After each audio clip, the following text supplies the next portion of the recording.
প্রথম ছবিটার নাম রেখেছিলাম বাকিটা ব্যক্তিগত। অনেক বছর বাদে এখন যখন এতে দাঁড়াই, ব্যক্তিগত খুব ব্যক্তিগত ঠিকই, কিন্তু অনেকে মিলে মানে অনেক লোক, এক সমষ্টি না থাকলে আমরা ওই কিছুই না। একজন যখন মেকার হিসেবে যদি বলি, একটু আক্রমণ দরকার, না হলে বেরোবে না। মানে কি হয়, কিছুদিন স্থবিরতা চলে আসে। একটা জেনুইন সিনেমা, ভালো খারাপ তো আলাদা ব্যাপার, সিনেমাটা জেনুইন, লোকের কাছে টাচ করে, সে একটু খারাপ গুলো মেনে নেবে।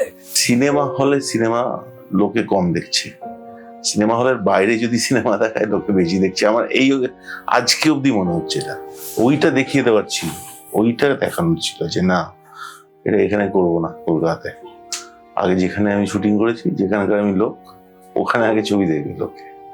সিনেমা, 3টে সিনেমা বারবার হ্যাঁ, নদীর কাছে ফিরে যাচ্ছে, যে নদীর কথাগুলো বলছে, নদী পাড়ের লোকের কথা বলছে। বিরোহীতে তো খুব বারবার করে বার ফিরে আসছে নদী, একবার পাড়ে আঁকায় কাঁদে, এই সাইকেল নিয়ে পার হচ্ছে, প্যান্ট পরছে ওকে স্কুল যাওয়ার সময়।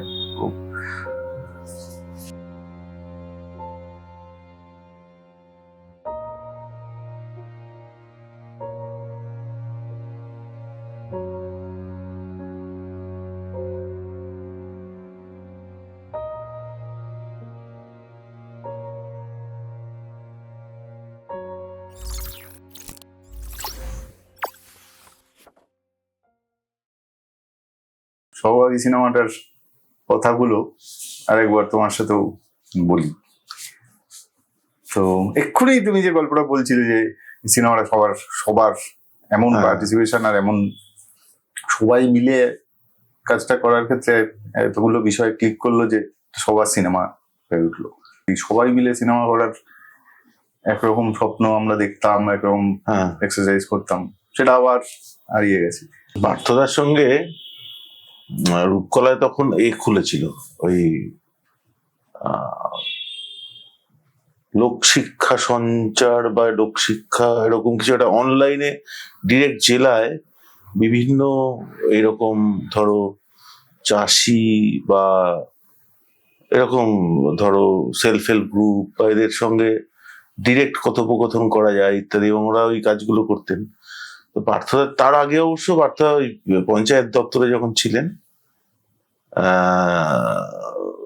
বা ওদের হয়ে কাজ করতেন, তখন আমি আর পার্থদা একটা প্রজেক্টে পঞ্চায়েতের রিসোর্স মোবিলাইজেশনে কাজ করেছিলাম। তা প্রায় ধরো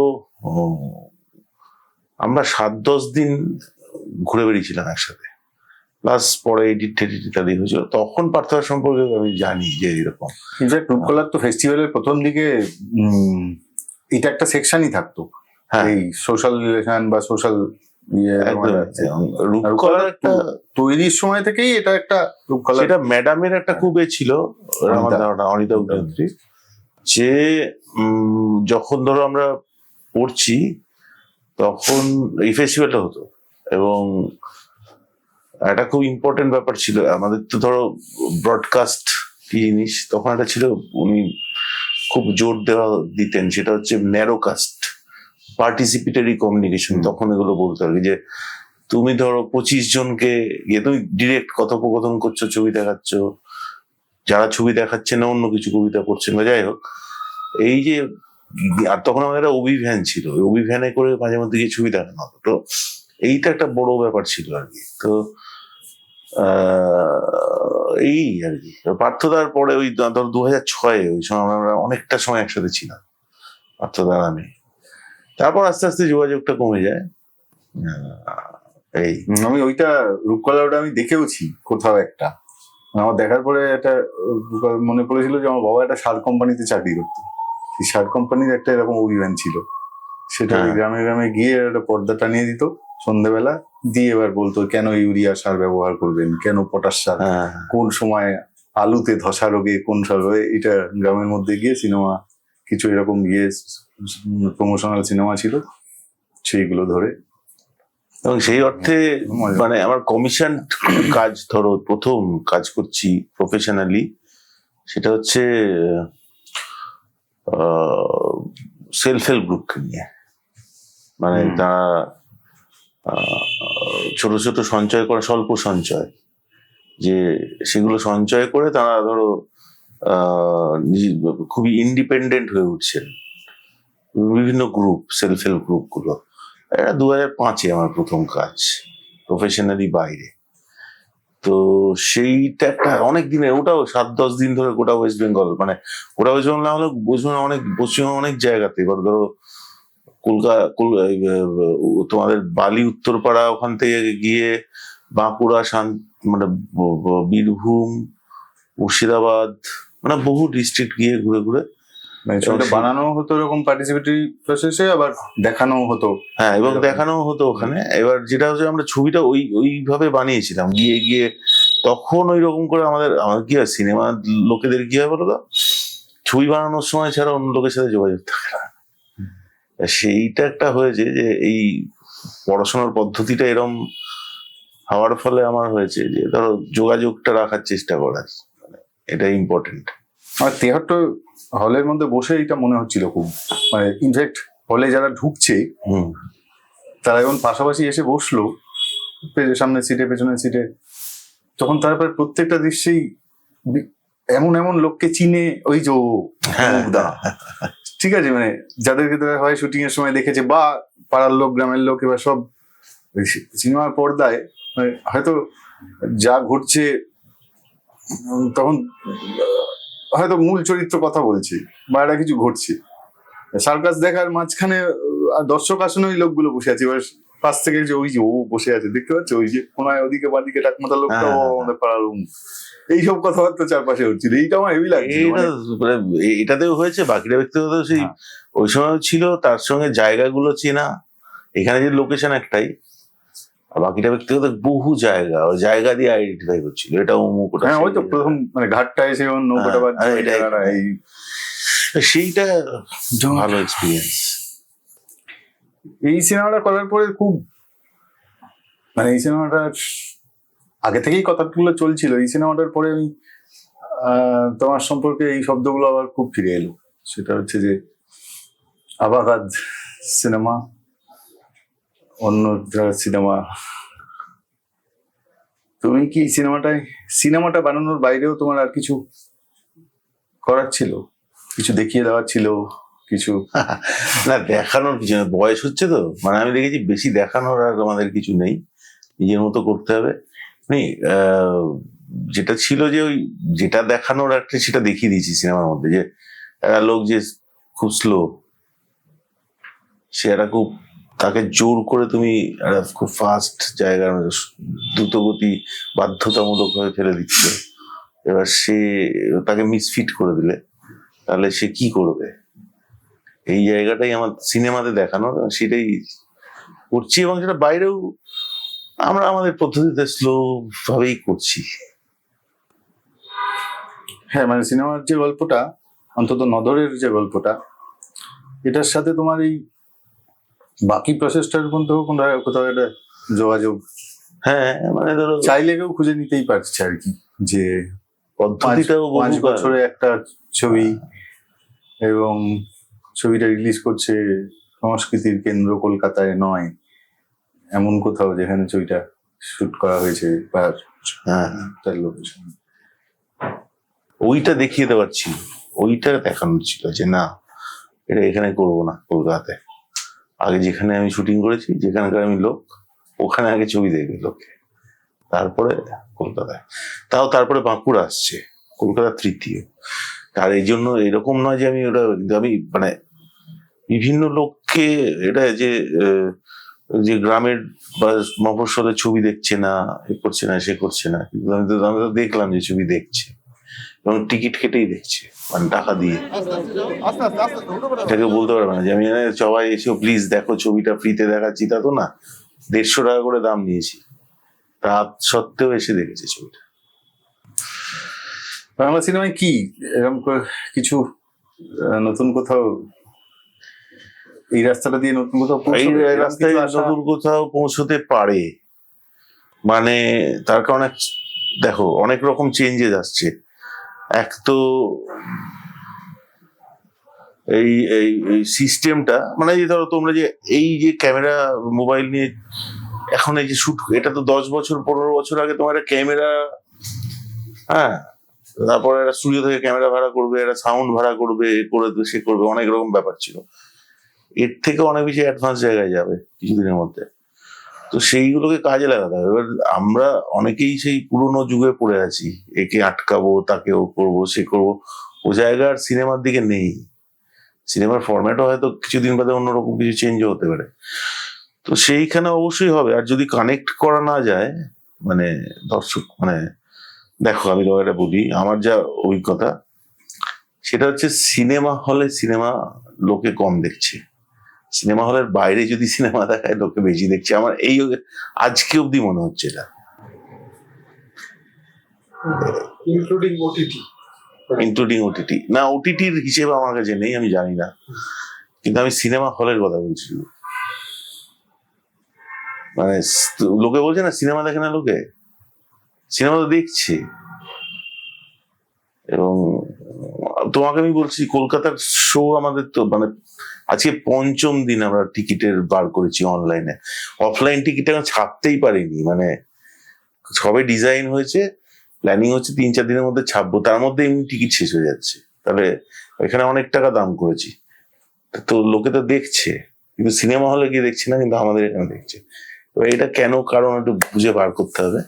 আমার একটা ফিল হয়েছে যেটা হতে পারে, সেইটা ঠিকঠাক করে এগোলে। অনেক বন্ধুরাই যারা গোটাটায় খুব উৎসাহিত হচ্ছে, তো আবার ভয় পাচ্ছে যে এইটা কি রাস্তা হতে পারে, যে দেখো এইটাও আমার কাছে কোশ্চেন, যে আমি এই ছবিটা রাস্তাটা কি করলাম, নেবো, প্রথমবার ছবি বানাচ্ছি ধরো, এই রাস্তাটা কি নেবো, কেউ একজন ভাবছি যে দেখো আমি এটা একা করছি প্রথম, মানে একা মানে আমাদের দলবলই আছে পুরো, না একা বলতে আমার একটা ছবির ক্ষেত্রে হচ্ছে এটা প্রথমবার। অন্যান্যবার যে করে নিতাম, অন্যবার সিনেমা হলে বেরিয়েছিল, তারপরে আমি আবার এই পথ নিয়েছিলাম যে, কিন্তু এবার প্রথম থেকেই শুরু করে দিয়েছি এটা, মানে সিনেমা হলে আমি আর যাইনি।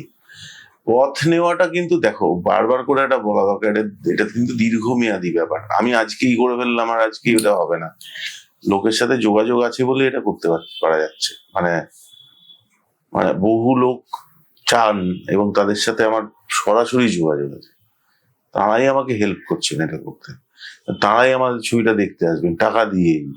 তো সেই জায়গাটা পৌঁছানো দরকার আছে। এবার সেইটা করতে গেলে আমি একা করছি, এবার যারা কেউ চাইলে আমি তাদেরকে এই বুদ্ধিগুলো বাতলাতে পারি, বাতলে দেবো তুমি কেমন করে এগোতে পারো।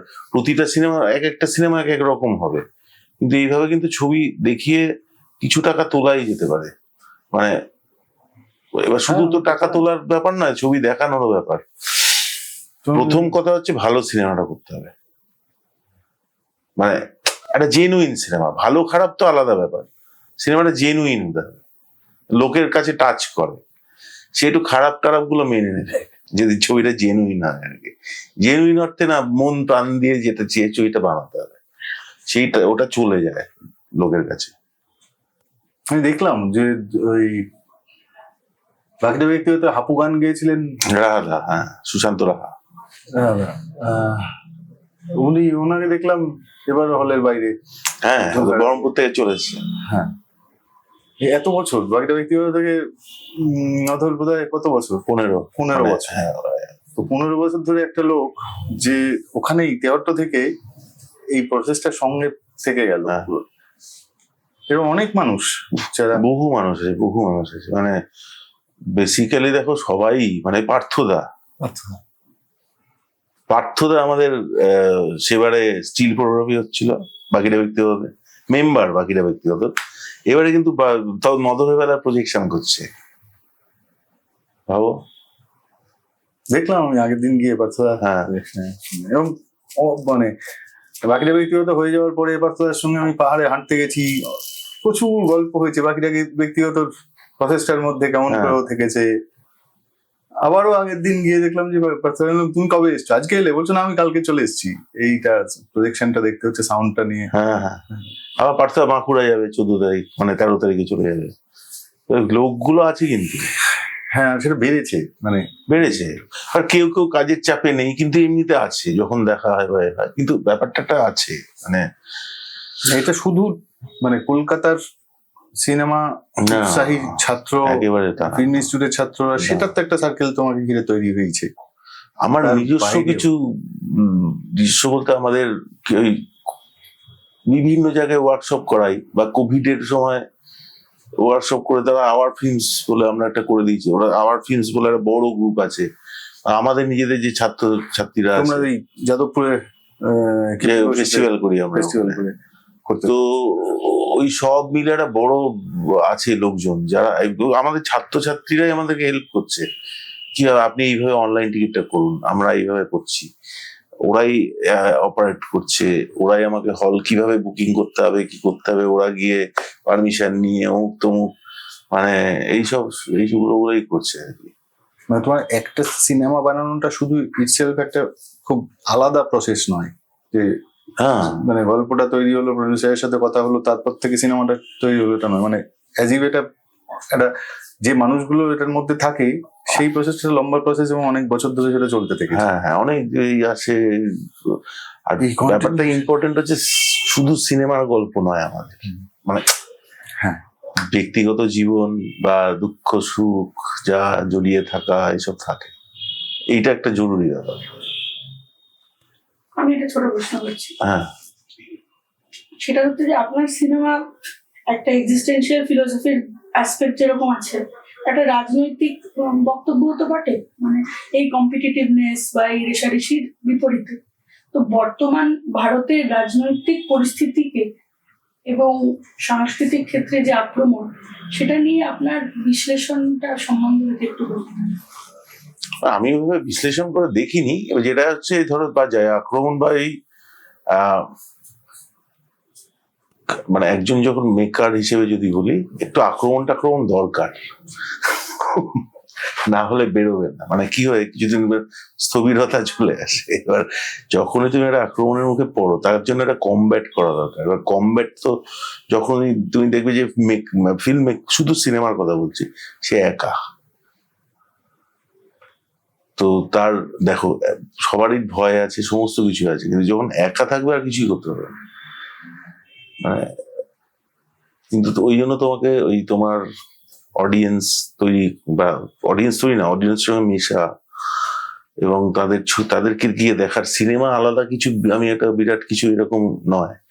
এবার যে সাংস্কৃতিক গন্ডগোলগুলো হচ্ছে, সেইগুলো প্রাথমিকভাবে তোমার কাজের মধ্যে দিয়ে প্রকাশ পাবে। যে আমি যেটা বলতে চাইছি, কিছু কিছু কাজে তোমাকে আটকে দেবে, ফাইন কথা। এবার তোমার একটা কথা আমি মনে করি যে যা কাজ করবে, তুমি যেটা বিশ্বাস করো সেই কাজটা, মানে আমি একটা জিনিস বিশ্বাস করি আর কাজটা আর একটা করছি, সেইটা আবার একটু গন্ডগোলের জায়গা আছে। আমি যেটা বিশ্বাস করবো সেটাই করবো, এবং সেই জায়গাটা আমি যেটাকে যে কাণ্ড কারখানাগুলো অপছন্দ করি সেগুলোই হচ্ছে, শুধু সাংস্কৃতিক ক্ষেত্রে হলেও যদি বলি, তো সেইটাকে আমি আমার কাজটা দিয়েই কমব্যাট করবো। যে না দেখো, এবং ধরো আমি এমন সব গান ব্যবহার করলাম, দেখলে যেটা, যে গানগুলোকে লোকে এলিট কালচারাল জায়গা থেকে বলবে মাচা অমুক তমুক এই সেই, আমি সব রকম ব্যবহার করেছি এবং এবং কাউকে আমি ছোট করার চেষ্টা করছি না, কাউকে বড় করার চেষ্টা করছি না, কিন্তু এইগুলো আছে এই জায়গায়। এবার এইগুলো আমরা এড়িয়ে যাই, মানে ডিলিট করতে করতে যাই, তো ফলে সিনেমাগুলো ওরকম একটা নন ভেজ বিরিয়ানি মনে হয়। এই সার্কাসের শোয়ের দৃশ্যে এই যে মনসা পালায় যে গানটা, হ্যাঁ, একদম তাই, খুবই হ্যাঁ, এবার গান শ্রমিক স্টেডি মানে হচ্ছে একদম পিওর হতে হবে, তাহলেই ওটা এরকম। এবার প্রতিটা জায়গাতে কিছু কিছু গন্ডগোল থাকে, এবার সবকিছুই তুমি এলো যেভাবে আসে। এবার ধরো গ্রামের মানুষ খুব একটা, আমাদের সিনেমায় কি দেখি, এক দুর্দান্ত সুন্দর দেখতে একটা গ্রাম, সেইখানে একটা অপূর্ব সবকিছু মিষ্টি মিষ্টি লোক থাকে, তাদের যেটুকু যা ভুল বোঝাবুঝি হয় সেটুকু আবার সিনেমার শেষে ঠিক হয়ে যায়। এরকম একটা গ্রামের আছে, কিন্তু সেটা তো শহর গ্রাম সবই তো চলে। এবং যা ধরো বিরোহীতে পলিটিক্যাল ব্যাপার স্যাপার, বেসিক্যালি ক্ষমতা কিভাবে কাজ করে, সেই ক্ষমতাটাকে তুমি মানে প্রথম কথা হচ্ছে নিজে যে ক্ষমতা পেয়েছি যতটুকু, সেটাকে নিজেকে ডিফাই করে নেওয়া দরকার। সে না মানে এই প্রতিটা লোকেরই কিছু না কিছু ক্ষমতা থাকে, আর একটা লোকের ওপর সেটাকে ইনসিস্ট করার। তো সেইটা আমি আগে নিজেকে, এটা বেশি মানে বাণী টাইপের শোনাবে, কিন্তু আগে নিজেকে কোশ্চেন করে ওইটা বন্ধ করা দরকার, যে আমি কারোর উপর ওই ক্ষমতা ফলাবো না। তো চলে আসে, ধরো হয় না যে হ্যাঁ তোমার টাকা বেশি, তুমি একটু উঁচু জায়গায় আছো, কিন্তু ওটা করবো না। ওই জায়গাটা যদি আমি অ্যাচিভ করা কঠিন, কিন্তু একটু ভাবা দরকার, চেষ্টা প্র্যাকটিসও করা দরকার। সিনেমা করার সময় ওগুলো করতে হবে তোমাকে। আর খুঁটিনাটি আর স্ক্রিপ্ট লেখার সঙ্গে সেন্সরশিপ আছে। চিত্রনাট্য যে আমি যেটা লিখছি, এটা কি করবো নাকি ওটা এই সেলফ সেন্সরশিপটাকে তুমি কিভাবে, ওইটা একটা খুব পলিটিক্যাল ডিসিশন। ওটাকে কি তুমি রাখবে কি রাখবে না, আমি সিবিএফসির কথা বলছি না, সেটা তো আর একরকম টেকনিক্যাল ব্যাপার। কিন্তু এমনিতে তুমি এইটা রাখতে চাও, ওটাকে বাদ দিতে চাও, ওটাকে এডিট করতে চাও, শুধু শিল্পের দিক দিয়ে না, মানে তুমি কোনটাকে হাইলাইট করবে, ওইটা একটা বড় পলিটিক্যাল ডিসিশন, মানে সেই অর্থে। 73 শোয়ের পরে তোমার 73 লোকেদের সাথে কথা হলো? হ্যাঁ, মানে খুব ইনফর্মাল কথা, মানে হ্যাঁ, নিশ্চয়ই হলো, অনেকটা হলো। খুব মজার যেটা হচ্ছে, কার্তিক বলে আমাদের আছে, আমাদের দত্তপাড়াতে। এবার আমার এত চমৎকার লাগলো, 2013 সালে বাকিরা ব্যক্তিগত স্ক্রিনিং হচ্ছে, তখন ও বললো ভাই এই পাতার আওয়াজ আর বইটার আওয়াজ আর এইগুলো যা কি সুন্দর ধরেছে, কি ভালো লাগছে। আর তখন সিং সাউন্ড যে ছবিটা, আর শুনে পুরো মন ভরে যাচ্ছে যে এরকম। হ্যাঁ, আর এইবারে বললো কি রে, একই জায়গায় দাঁড়িয়ে হলের বাইরে আগুনের চর্চার আওয়াজটা, এবারে বলছে যে এই লোকটা কি কি স্লোরে, এই গল্পটা খুব খারাপ, আমার খুব আনন্দ বলতে মানে ওর মনে লেগেছে আর কি, যে জিনিসটা আর কি। এইগুলো হয়েছে আমাদের সাথে, মানে যেরকম যেরকম খুবই ভালো, খুবই মানে যেটা আমার প্রয়োজন ছিল, যে ওইখানে এই ছবিটাকে নিয়ে কি বলতে পারে। হ্যাঁ, মানে আমি দেখলাম যে ছবিটা বেরিয়ে বাস স্ট্যান্ড অব্দি ওই যেটুকু যাচ্ছি থেকে বেরিয়ে পরে আমার কৃষ্ণনগর ফেরার তাড়া ছিল। ওই দু একজনের সঙ্গে বেরিয়ে একটা চা খেলাম, বাইরে একজন দিদি চা বিক্রি করছিলেন, ওইখানটা দু একজন এসে জাস্ট বেরিয়ে দাঁড়ালো, তো দু একজনের সঙ্গে কথা বলতে বলতে দেখছিলাম যে ছবিটা খুব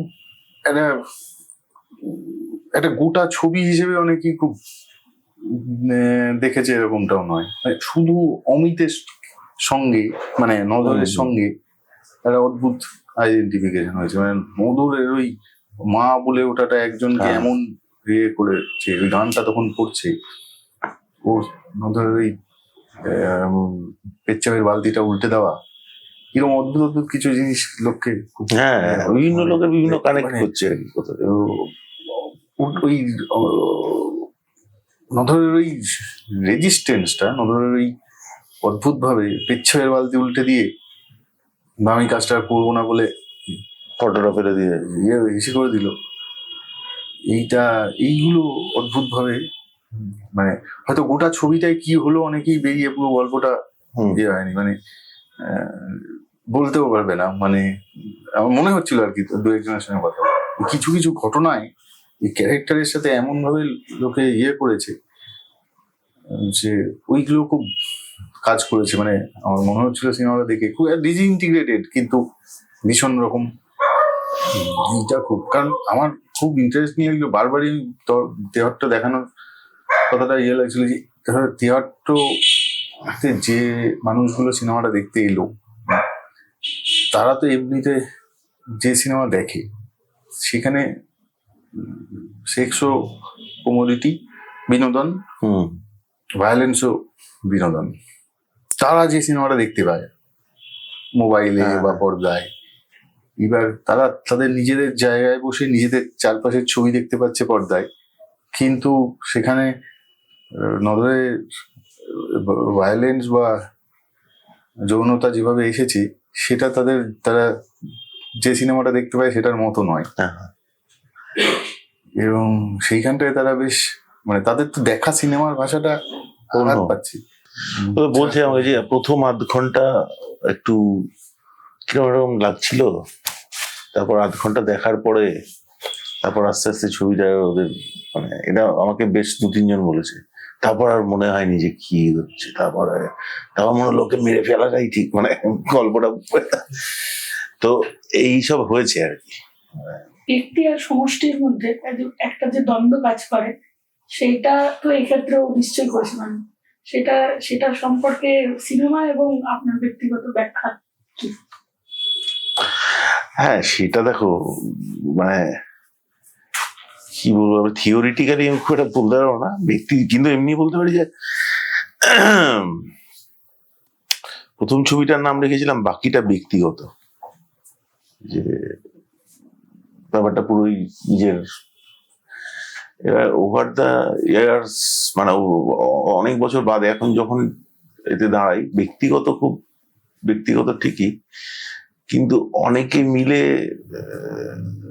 মানে অনেক লোক, এক সমষ্টি না থাকলে আমরা ওই কিছুই না, মানে একটা সমষ্টি আমরা যদি না থাকি, সবাই মিলে যদি না থাকি, তাহলে সমস্যা। যেটা আমি একটু আগেই বলছিলাম যে আমাদের সিনেমাতে কি হয়, যে এই যে তুমি বলছো না যে কালচারাল অ্যাটাক বা এইটা তুমি একা লড়াই করা, তোমার যদি সমষ্টি তোমরা একসাথে আমরা যদি না করতে পারি, তাহলে কিন্তু অসুবিধা আছে। ওরা ওইভাবে মানে আমি এমনি কথা বলছি, আমাদের পবিত্র নদীয়ার ছেলে, মানে ও দেখেছে, তোমরাও দেখবে যে ধরো ওইদিকে কেমন গান বাজনা শোনার প্র্যাকটিসটা কি, মানে একটা কথা গান হচ্ছে, চারপাশে লোকে বসে আছে, এটা পাল্লা গান হচ্ছে, গুরু শিষ্য গানের লড়াই হচ্ছে, বা একটা কি ঝাপান হচ্ছে, বা একটা হাপু হচ্ছে, বা লোকে ঘিরে দাঁড়িয়ে থাকে। লোকে কিন্তু ওখানে সাইলেন্ট অডিয়েন্স নয়, পার্টিসিপেট করে দিতে পারে, মন্তব্য করে, সমালোচনা করে, তর্ক করে, এবং সেটা লাইভ পার্টিসিপেশন, মানে যেটা ঘটছে সেটার মধ্যে একদমই। এবার যার ফলে সিনেমার তো একটা ওই জায়গা আছে কোথাও, যে পর্দায় দেখানো হচ্ছে, তোমাকে চুপ করে বসে দেখে চলে যেতে হবে। এই সিনেমাটাই আমার বারবারই যেটা মনে হচ্ছে, আমার চারপাশে যে লোকগুলো বসে দেখছে, তারা কথা বলছে যে এখানে ঘটলো, ওকে এবার মেরে দিই, এবার একজন বেরিয়েছে, তিনি তিয়াত্তর শহরের একজন বয়স্ক মহিলা, প্রথম রিয়াকশন তুমি বলে দিলেন, ঋত্বিকের উপর খুব রাগ হচ্ছিল। আর বলো না, চাকদা থেকে একজন সার্থকী আমাকে বলেছে, ওর কোনো সম্পৃক্তার বাবার বন্ধু ছবি দেখতে গিয়ে বেরিয়ে ঋত্বিককে ওইভাবে দেখেছে, তারপর বাইরে দেখছি ঋত্বিক দাঁড়িয়ে আছে, মানে সিনেমার ঋত্বিক হারাদান মানে ক্যারেক্টার, আর বাইরেতে আবার দেখছি দাঁড়িয়ে আছে, তো মুখ ঘুরিয়ে চলে গেছে, এত বাজে এরকম করে চলে গেছে। তারপর আবার ফোন করে বলেছে যে মানে দেখেও সহ্যই হয়নি ভদ্রলোকের, এরকম কেস হয়েছে। হ্যাঁ হ্যাঁ, এবার অনেকে মিলে এই ছবিটা, মানে এইটা ধরো অনেক লোক না থাকলে গিমিক নয়, আমি বলছি যে থিয়েটারে রিলিজ করানোটা কোনো গিমিক নয়, মানে আমি মানে হতেই পারতো সেটা অন্য কিছু, মানে গ্রামে গিয়ে রিলিজ করালাম, ব্যাপারটা এরকম নয়। থিয়েটারে রিলিজ করানোটা কি রকম ভাবে কনটেক্সটে ছবিটা করলো, ওখানে দেখলে তোমরা, মানে সত্যি যদি আবার পর্দা সামিয়ানা খাটিয়ে সিনেমাটা দেখানো হয়, সেদিন তোমরা গেলে দেখতে পাবে যে ওইখানে আরো সহজ উপায় ছিল, শান্তিনিকেতনে গিয়ে তারপরে পাশে না, ওখানে গিয়েও গিমিক করা যেত, ওখানে তাহলে ফ্রি করে দিতাম, বা যদি ওইরকম পর্দা ঘিরে লোকে সামিয়ানা খাটিয়ে লোকে বসে, ওখানে লোকে দেখবে সিনেমাটা দেখতে দেখতে গালিগালাজ করবে, ক্যারেক্টারগুলোর সঙ্গে মানে প্রায় ঝগড়া শুরু করে দেবে আর কি। সিনেমাটা যা ঘটছে তার সাথে যা যা হতে, মানে যা যা হলে ভালো হয় সেগুলো সব বলতে থাকবে। গত 10-15 বছরে নদিয়া জেলার তো ব্যাপক পরিবর্তন হয়েছে, মানে লিটারালি পরিবর্তন, সবটা মিলে একটা যদি কিছু ভাবনা থাকে নদিয়া জেলা সম্পর্কে। নদিয়া জেলা সম্পর্কে আমার ভাবনা বিরোহিতে দেওয়া আছে, এবং দেখো পরিবর্তন বা অবশ্যম্ভাবী সবসময় হতেই থাকে তোমার।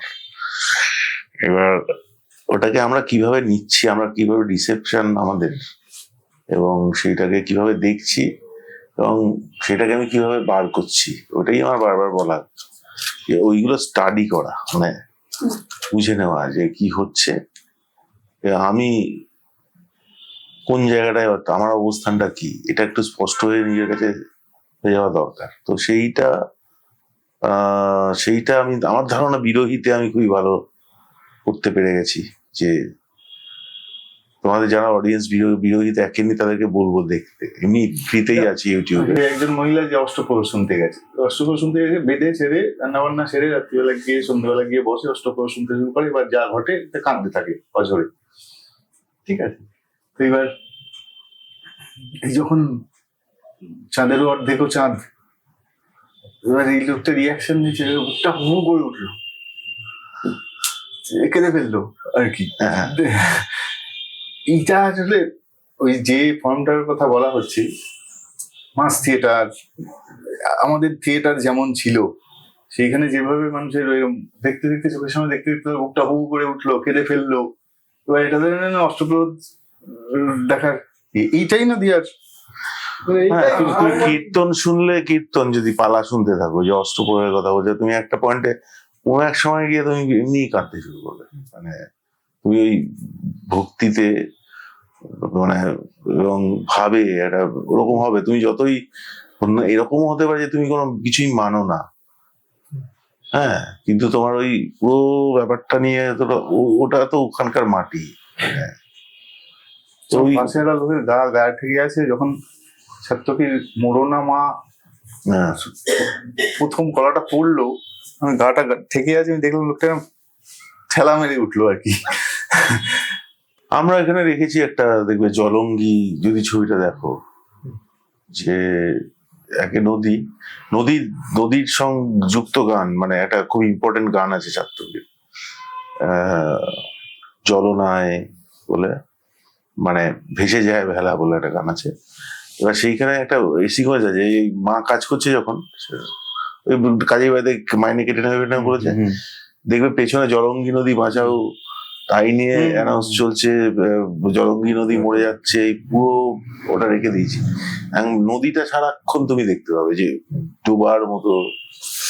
তো ওই এবার দেখো, আমি যেহেতু ফিকশনে তুমি এইগুলো, আমি যতটা পারি ওইগুলো দিয়ে রেখেছি, বিভিন্ন কিছু দিয়ে রেখেছি এরকম, যে তুমি খুঁজে খুঁজে পাবে যে এইগুলো, মানে জলঙ্গি নদী খুব ইম্পর্টেন্টলি দিয়েছে। তো আজ থেকে 10 বছর পরেই দেখা যাবে, মানে জলঙ্গি নদীর হদিশটা অনেকটা পাওয়া যাচ্ছে, মানে হবে কিছুটা সেই নদীটা অমিতাভ জানে, অমিতাভ রাই তো করে, মানে সেভ জলঙ্গি বা জলঙ্গি বাঁচাও। বাকিটা ব্যক্তিগত সময় তো শুটিং এর সময় ওরা হঠাৎ একদিন জলে একটা নদীর কাছে বারবার যে ফিরে যাচ্ছে, 3টে সিনেমার প্রায় তোমার ওই শিকড় ডকুমেন্টারিটা, হ্যাঁ, ওখানে ডিটেল শিকড়টা তো আমরা দেখেছি বসে।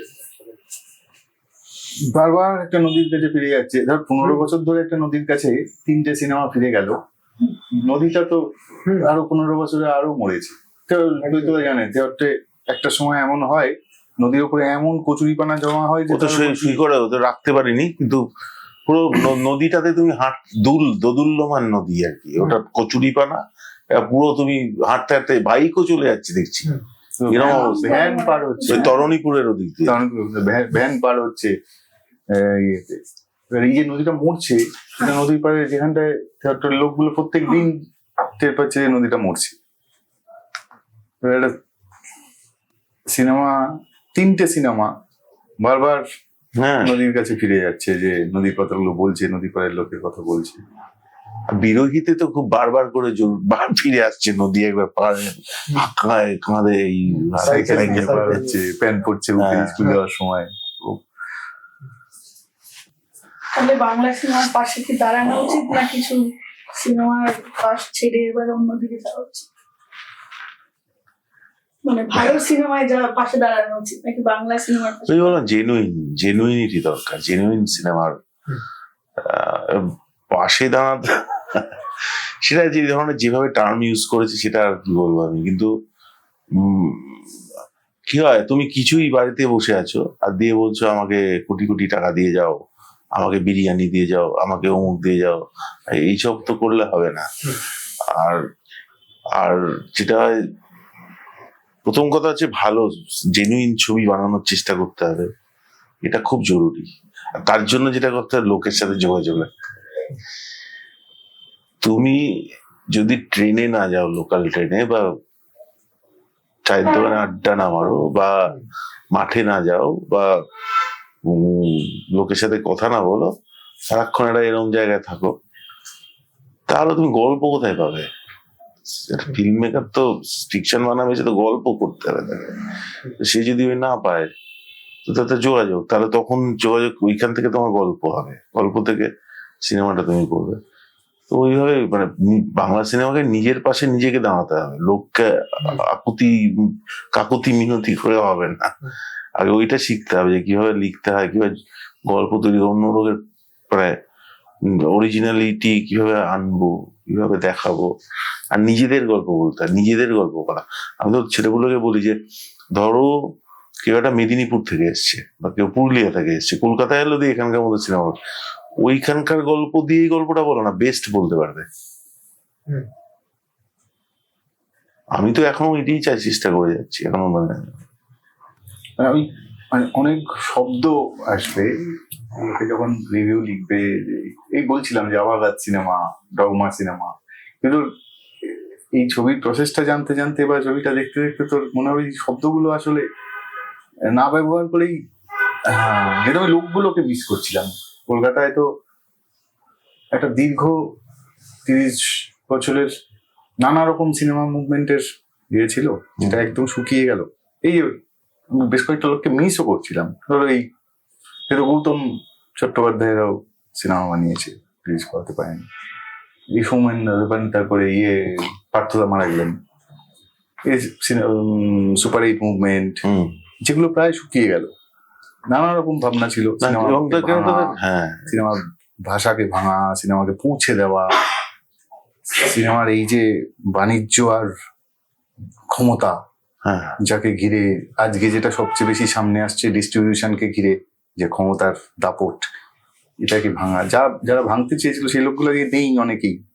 তোমার সিনেমাটা দেখতে দেখতে বা তোমার এই সিনেমা প্র্যাকটিসটা দেখতে দেখতে সেই লোকগুলোর কথা খুব মনে পড়ছে। এবার ঘটনা চক্রে সেই লোকগুলো ছিল বলে আমরা এখন এটা করতে পারছি না, এটা ধারা বইছে আর কি। সেই লোকগুলোর কাছে তো আমরা শুনেছি যে এই মুভমেন্ট হয়েছিল।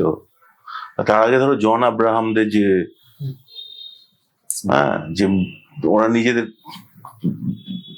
চাঁদা করে ছবি তুলে আবার সেই ছবি গিয়ে গিয়ে দেখানো, এবার এইগুলো তো আমরা এবার তা নেই, কিন্তু তারপর এবার আমরা যখন থাকবো না, আবার কেউ একটা, এটা দাদা নদীর মতোই, এবার ওটা শুকিয়ে গেলে অসুবিধা আছে, জলঙ্গি এরকম হচ্ছে। অন্য সিনেমাটার বোধহয় মৃত্যু অনিবার্য, অন্যদের সিনেমাটা যেটা এটা করে গেছে এত বছর ধরে, সেটা বোধহয় দিন পুরি গেল। নাও হতে পারে, কারণ একটা সময় আবার দেখবে ফিরে ফিরে আসবে, আমার মনে হয়। না, আমি বিকল্প সিনেমাটা বা বিকল্প বলি, যাই বলি, অন্য ধারা, আমি মেন স্ট্রিমটার কথা বলছি। এটা বোধহয় এইটাও দেখো, এটা যদি পুরোটা বলা যায় না, মানে ধরো সাউথ ইন্ডিয়ার কিছু ছবি হচ্ছে দুর্দান্ত, তাহলে ওদের হচ্ছে, আমাদের হচ্ছে না, মানে এই যেভাবে বানায় সেইটা আলাদা হওয়া দরকার। মানে যেভাবে যে গল্পটা বলছে, মানে একটা ধরো সুপার হিরো বা সুপার হিরোইন নিয়ে সিনেমা করবে, তাহলে কি করা উচিত যে মানে আমি কোথা থেকে কপি করলাম না, ব্যাটম্যান বা মুক্তম, আমি কি করলাম, একটা আইসক্রিমওয়ালা এমন একটা আইসক্রিমও খাইয়ে দেয় যেতে তুমি সাংঘাতিক একটা শক্তি পেয়ে যাও, সেইখান দিয়ে তুমি, এবার তুমি এই গল্পটা যদি বার করো, এইখান দিয়ে যাও না, একই তো স্টাইল, একই সমস্ত কিছু, তো ওইটা বলতে হবে, এই গল্পটাকে এইরকম করে বলতে হবে।